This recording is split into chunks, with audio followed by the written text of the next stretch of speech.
Владимир Путин, обращаются к вам дети Украины. Отзовите свои войска. Аскерлеріңерді чакыргыла. Украинадан жарадар болгон кыз Путинге кайрылуу жасады. Ал эми бул видеороликти социалдык тармактардан көргөн колдонуучулар комментарий калтырып, кайгырып жаткандыгын билдиришүүдө.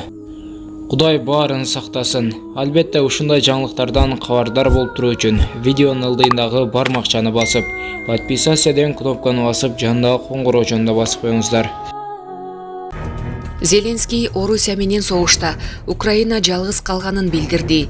Украинанын президенти Владимир Зеленский 25 февралда калкка жаңы билдирүү менен чыгып, украиналыктарды орус агрессиясынан коргонууну улантууга чакырды. Ал Украина өзүн жалгыз коргоого аргасыз болуп жатканын айтып, Орусия санкцияларды тоготуп да койбогонун, а дүйнө болсо сырттан байкоо салып олтурганын билдирди. Кечеги санкциялар Орусиянын ооздуктадыбы, биздин асманыбыздагы жана жерибиздеги окуялар булар жетишсиз экенин көрсөтүүдө, деди Украин президенти. Зеленский Орусия баары бир Украина менен диалогко келерин, ал сүйлөшүү канчалык эрте башталса, ошончолук жакшы экенин эскертти. Сөзүнүн соңунда ал Орусиянын жарандарына орус тилинде кайрылып, Киевдин бомбаланып жатканын 1941-жылкы окуялары менен салыштырды. Владимир Зеленский 25 февралда таңгамал жасаган билдирүүсүндө 24 февралдагы кармашта украиналык 137 аскер каза болгонун билдирген.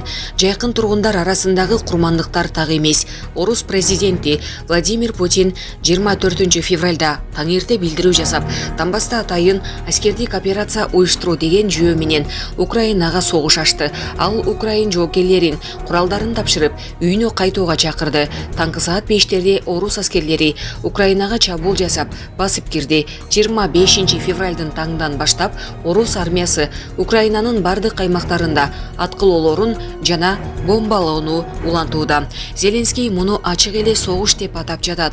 Батыш өлкөлөрү жана НАТО, Евро биримдикте Москванын кадамын кескин айыптады.